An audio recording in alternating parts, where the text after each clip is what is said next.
भारत का इतिहास वीरता और पराक्रम की अनगिनत कहानियों से भरा पड़ा है।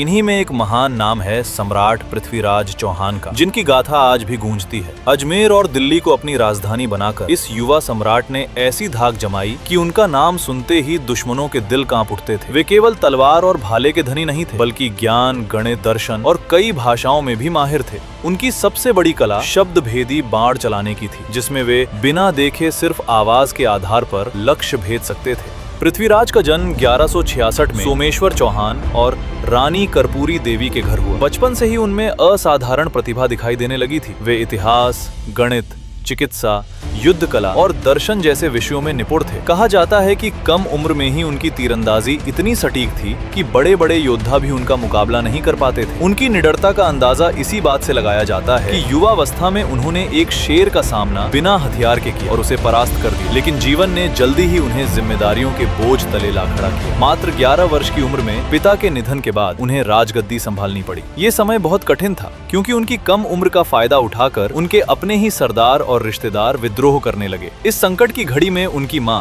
रानी कर्पूरी देवी ने शासन संभाला और राज्य को स्थिर रखा। लेकिन 14 साल की उम्र में पृथ्वीराज ने स्वयं सत्ता अपने हाथों में ले ली और एक स्वतंत्र शासक के रूप में शासन करना शुरू किया। सत्ता संभालते ही उन्होंने सबसे पहले अपने ही परिवार के विद्रोहों को खत्म किया। उनके चचेरे भाई नागार्जुन ने सिंहासन पर दावा करते हुए विद्रोह कर दिया और किले पर कब्जा कर लिया था। पृथ्वीराज ने तुरंत सेना संगठित की और उस पर आक्रमण कर उसे हरा दिया। इस जीत ने यह साफ कर दिया कि भले ही राजा कम उम्र का हो, लेकिन उसकी शक्ति को चुनौती देना आसान नहीं है। इसके बाद उन्होंने अपने साम्राज्य का विस्तार शुरू किया। 1182 में उन्होंने भदानकास के विद्रोह को समाप्त किया, जो हरियाणा और राजस्थान के क्षेत्रों में फैला हुआ था। इसके बाद उन्होंने महोबा पर आक्रमण किया, जहां चंदेल राजा परमर्दी देव से उनका भीषण युद्ध हुआ। इस युद्ध में चंदेलों के वीर सेनापति आल्हा और उदल ने अद्भुत साहस का प्रदर्शन किया, लेकिन अंततः विजय पृथ्वीराज की हुई। हालांकि ये जीत आसान नहीं थी और इसमें उनकी सेना को भी भारी नुकसान उठाना पड़ा। इन जीतों के बाद उनका साम्राज्य तेजी से फैलता गया और राजस्थान, पश्चिमी उत्तर प्रदेश, मध्य प्रदेश और पंजाब तक पहुंच गया।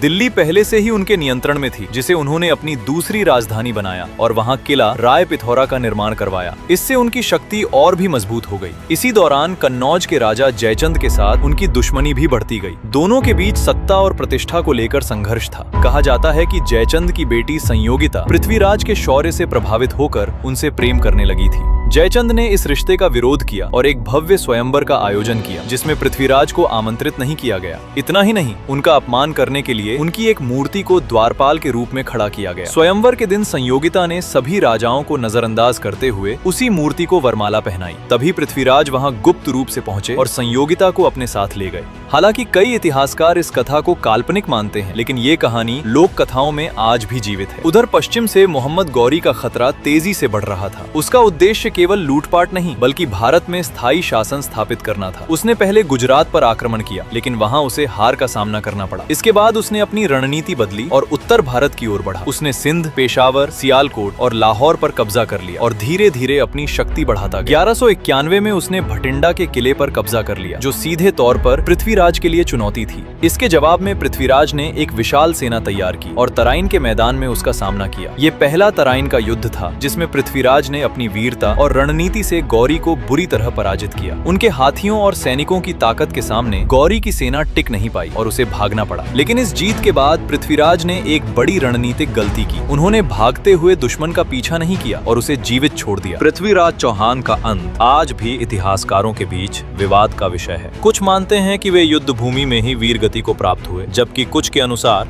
उन्हें बंदी बनाकर बाद में मृत्यु दी गई। उनकी कहानी केवल एक वीर योद्धा की नहीं, बल्कि उस समय की राजनीति, राइवलरी और रणनीतिक फैसलों की भी कहानी है, जिसने भारत के इतिहास को हमेशा के लिए बदल दिया।